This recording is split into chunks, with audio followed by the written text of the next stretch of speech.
Hello అండి. అందరికీ నమస్తే. Welcome to Kalyani kitchen Telugu.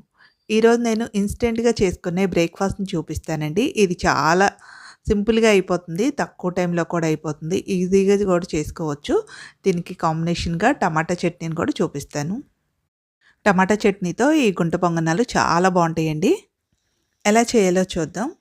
దీనికోసం ముందుగా ఒక కప్పు బొంబాయి రవ్వను తీసుకుంటున్నాను. దీన్ని సూజీ రవ్వ, ఉప్మా రవ్వ అని కూడా అంటారు. అదేవిధంగా ఒక పావు కప్పు వరకు బియ్య పిండిని తీసుకుంటున్నానండి. ఇది ఇంట్లో పట్టించిందే లేదా రెడీమేడ్‌గా దొరికేదైనా తీసుకోవచ్చు. అదేవిధంగా ఒక ఉల్లిపాయని సన్నగా ముక్కలుగా కట్ చేసుకొని వేసుకోవాలి. ఇప్పుడు ఇందులోకి ఒక క్యారెట్‌ని తీసుకొని సన్నగా తురుముకొని వేసుకోవాలి.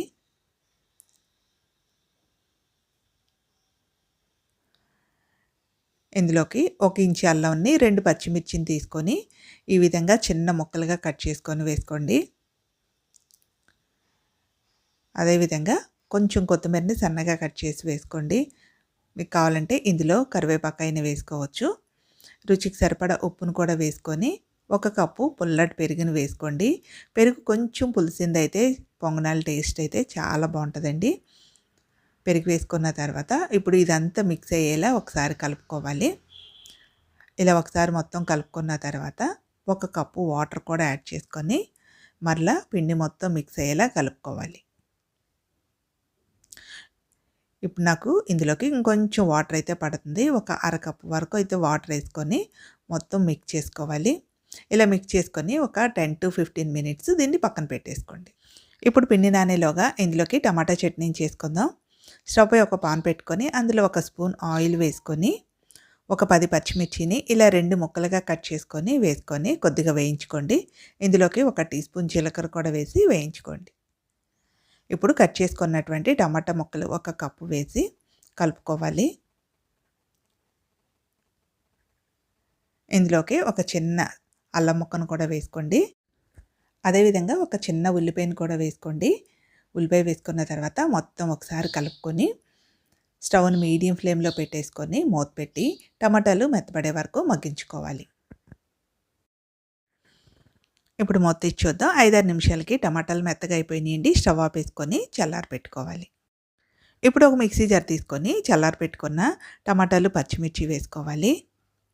ఇందులోకి రుచికి సరిపడా ఉప్పును కూడా వేసుకొని ఒక 2, 3 వెల్లుల్లి రెబ్బలు కూడా వేసుకొని మిక్సీ పట్టుకోవాలి. మిక్సీ పట్టుకున్న ఈ టమాటా పచ్చడిని ఒక బౌల్లోకి తీసుకొని కొద్దిగా పోపు పెట్టుకోవాలి. ఈ టమాటా పచ్చడికి పోపు లేకపోయినా సరే చాలా బావుంటదండి. ఒక 15 మినిట్స్‌కి రవ్వ పెరుగులో చక్కగా నానిపోయింది. ఈ టైంలో ఒకసారి మిక్స్ చేసుకొని ఇందులోకి ఒక చిటికెడంటే చిటికెడు వంట సోడాను వేసుకోండి. వంట సోడా లేకపోతే ఈనోనైనా యాడ్ చేసుకోండి. వంట సోడా వేసుకొని ఒకసారి మొత్తం కలిపేసుకోండి. ఇప్పుడు స్టవ్ పై ఒక గుంత పొంగనాలు ప్యాన్ పెట్టుకొని ప్యాన్ కొద్దిగా హీట్ అయిన తర్వాత వీటన్నిటిలో ఆయిల్‌ని వేసుకోవాలి. ఇప్పుడు వీటిల్లో ఒక్కొక్క స్పూన్ పిండిని వేసుకోవాలి. పిండిని మరీ పై వరకు వేసుకోకండి. ఒక ముప్పావు వంతు పిండిని వేసుకొని ఒక పావు వంతు గ్యాప్ ఉండేలాగా వేసుకోండి. ఇలా అన్ని గుంతల్లో పిండిని వేసుకొని స్టవ్‌ని మీడియం ఫ్లేమ్‌లో పెట్టుకొని మూత పెట్టేసి ఒక పక్కన కాలనివ్వండి. ఇలా ఒక పక్క ఫ్రై అయిన తర్వాత రెండో పక్కకు తిప్పుకొని రెండో పక్కన కూడా ఫ్రై చేసుకోవాలి. అవసరమైతే రెండో పక్కకు తిప్పుకున్నప్పుడు కొద్దిగా ఆయిల్ కూడా యాడ్ చేసుకోవాలి.